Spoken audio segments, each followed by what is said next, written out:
Welcome to my YouTube channel. I'm your entrepreneurship tutor, Professor Henry Buisa of Jomo Kenyatta University of Agriculture and Technology. Today, I want to give a very short lecture, a lecturette on the topic or unit Innovation and Technology Transfer. This is for my students of Bachelor of Information in Technology or Bachelor of Information Technology. Yes, there is a number of definitions of innovation.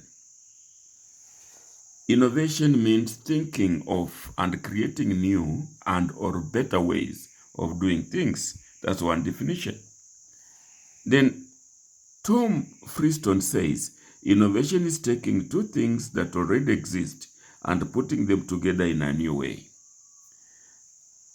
And Ken Robinson tells us, innovation is applied creativity. By definition, innovation is always about introducing something new or improved or both, and it's usually assumed to be a positive thing. Yes, and out there, Nick Skilcon says, innovation is turning an idea into a solution that adds value from a customer perspective. Yes, and further we are told, innovation is the means by which the entrepreneur either creates new wealth, that's producing resources, or endows existing resources with enhanced potential for creating wealth. So all through, innovation is something new, something of value added, not replicating what exists.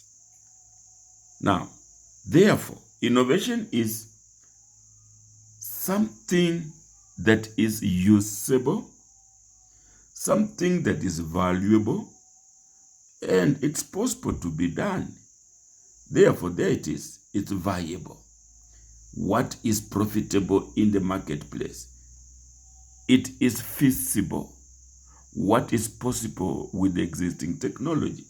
And it is desirable. What is wanted by the user? So you can see innovation is an intersection of something viable, something feasible, something desirable. And therefore, it's possible to do it, it's valuable, and it's usable. That is innovation. Now, you can see the innovation process. It starts with an idea. There it is. And then you do research on that idea.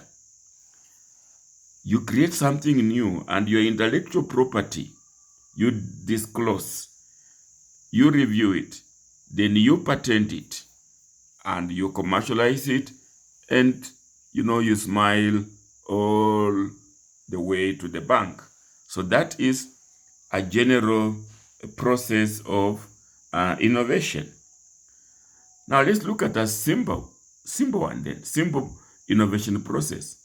First of all, you go out there, observe society and or the marketplace. Like you observe and see that urban dwellers lack agricultural land. What have you done? You have identified a need. So it starts with identifying a need. Through observation, through being told, through interviews, a need has to be identified. And when a need has been identified, you do some research and development. That means you try out possible solutions, like try vertical agricultural models at home in this case. Then you produce a prototype. Now, for example, you produce your first or preliminary version of vertical farming, like farming in sacks, for example, using this agricultural example. Then you manufacture.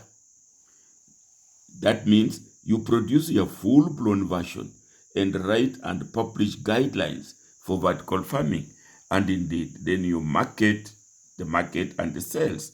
In other words, now you advertise your guides on social media. So you can see a very simple process of innovation, identifying a need, researching on how we can fulfill that need, then producing a prototype to fulfill that need, then now After that product has been verified, then now you go into full blast and you market.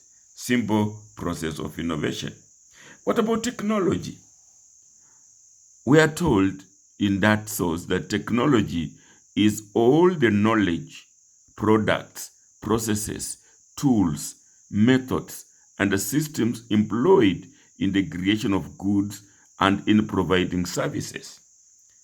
If that is so, then we can actually now structure our technology in this manner. There is hardware technology, we are talked all the knowledge, products, tools. So there is the hardware part of technology. Those are the physical embodiments like the tools and equipment. Then there is the software technology, which are now the skills to make hardware work. Indeed, you can have a tool, but if you don't know how to use it, that technology will be useless. So you must add on the skills, the software. And finally, there's the systemware, the infrastructure to make hardware work, the institutions, the legal framework. Yes, you can have a tool, you have a computer, but if you don't have the skills to do the computer, then you will not be able, the technology will not be able to produce innovations. And of course, we need some law to guide us, some system to guide us. But software can be put, or rather, like now this is a sewing machine. It's a hardware. And this is a tailoring college being trained. Now that's a systemware. But the software can have lifeware, or what we call the technical and managerial skills. When we talk of skills, there are a variety of skills. The technical and managerial skills, you see, managerial skills, they know how to use the hardware, which was a sewing machine. Yes, and then we also have the innovationware. They know how to improve, add value. Like now, you see, they need to repair, the skills to repair, even to produce new ones. All that is now what we are going to call technology. Look at this definition. Technology is all the knowledge, products, processes, tools, methods, and the systems employed in the creation of goods or in providing services. So we have it, hardware, the physical things themselves, the sewing machine in this case, software, the skills to use the machine, the skills to use the sewing machine, the skills to manage it, the skills to repair and even innovate and improve it, and then the system, the legal, the institutions to help us actually now execute the technology. So that is technology. And technology transfer. Technology transfer is also called transfer of technology. It is the process of transferring technology from the person or organization that owns or holds it to another person or organization in an attempt to transform inventions and scientific outcomes into new products and services, but those that benefit society. So technology transfer. Look, the technology transfer, is that what invention?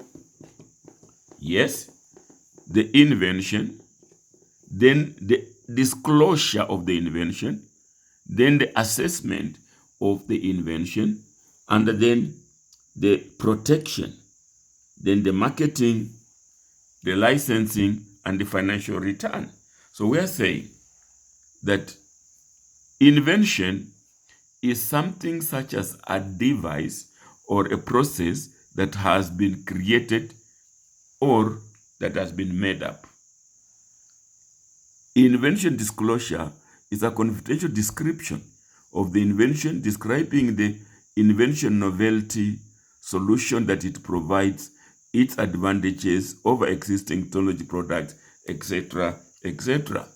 And then assessment is evaluation of the intellectual property, the potential market, the technical merit of the innovation or the invention for that matter. And then the protection, now the legal exclusive rights given to an inventor for the disclosure. Then marketing, the activities to promote and sell the innovation or invention. Then licensing, the agreement to allow use of the invention for a period of time. And the financial returns, the money made or lost on investing in the invention over some period of time. So that is the technology transfer process simplified. Now, there is a political economics angle to technology transfer. Yes, the North-North transfer, that the USA, for example, and Japan. USA imports low consumption cars from Japan. And for that, it pays Japan money. But Japan also imports electrical machinery from the USA, and it also pays the USA the dollars. What are we saying? This is a mutually beneficial transfer. These are dollar-generating economies. Maybe low comparative advantage. One produces a technology, sends to the another, gets the money. Another one produces a different technology, sends to another, and also gets money. This is the developed to developed country or North-North transfer. But there is also North-South transfer. We have the United States, we have Japan, and now we have introduced Kenya. Now, Kenya borrows money. It borrows money to use the borrowed money to import the technology from Japan. It uses technology to generate money, but that money is paid as interest to the United States. What are we seeing? Kenya is a dollar sink economy. It borrows to buy technology and uses the technology to pay interest. So, start thinking about how can Kenya become a dollar-generating economy via this issue of technology transfer. How can we benefit from technology transfer? That is something you're going to think of along this semester. Now, some methods of technology transfer. There are many methods you can refer. They have given you a source here. We have, the most complex total project contracting, total process contracting, major process contracting, all the way up to personal contracts, from more complex to less complex. How do we transfer technology? The methods, look, graduated students. When you graduate from this university, you go out there in industry and you'll be transferring the technology. You can publish publications, conferences. When you go to present papers, you are making some technology transfer. Visiting scholars, industry visitor programs, and so on and so forth. In other words, there are quite a number of ways of transfer technology, which you can actually read, Google, and read. Now, the conventional transfer of technology models are what we shall call the top-down and the feedback models. In the top-down model, technology transfer is a one-way process where technologies developed by scientists are passed on to the extension services, for example, to be transferred to users.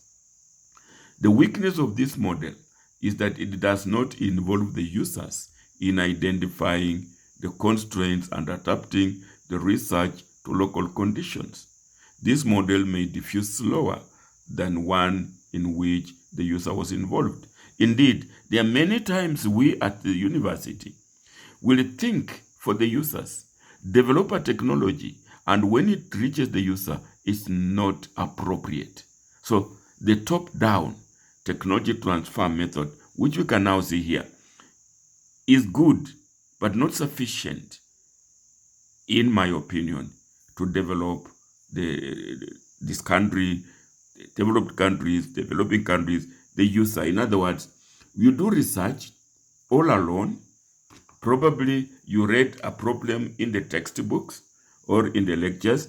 Then in agriculture, you might use extension to the farmer. It's one way. So the question is, how can you improve this model? And this is, you're going to practice this as your examinations. Look, here therefore is your examination project. Identify a farmer or a business owner problem. You can do that by observation, by interview, by discussion, whichever way, but identifying the farmer or the business owner problem, that is your task, that is your examination project, and then clearly define the problem. You know, the parameters of this problem. What is it that makes it a problem? You can visit your literature review. You can do research that's been done already to clearly define the problem and then generate a potential solution. You know, you can do a prototype solution on the farm, on business place, then transfer the solution to the farmer or the business owner. That means the business or the farmer owner evaluates and adapts the solution. So whatever solution you have transferred, you will have to get acknowledgement from the user that it is solving the problem. That is the only time I will be convinced that you have effectively generated an innovation which is solving a problem. So that's it. I'm saying this could be a back and forth process. You identify the problem, you do a prototype, it's not fitting, you go back, maybe you clarify that problem again. It's not just a direct walk in the park. That's why you have these arrows 4, 2, and 4, meaning it can be a back and forth process. So your examination project is that you're going out there to identify a problem, whether with the farmers, whether the business people, you can actually, any other, an institution or whatever, then clearly think about that problem, define it, demarcate it, and then think of a possible solution. Since it's a problem, you're going to see maybe a new way or an improved way of solving it. That is where lies your innovation. And once you have done that, you need to prototype it and send it to the user to solve that problem. All that process, you are videoing it.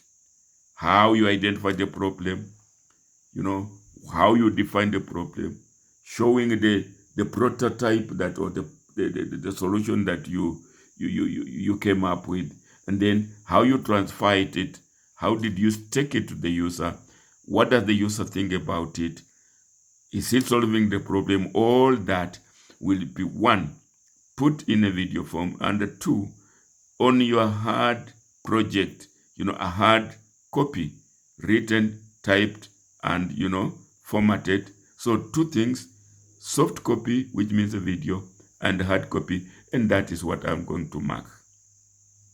So like it, share, comment, subscribe, and indeed, thanks for watching.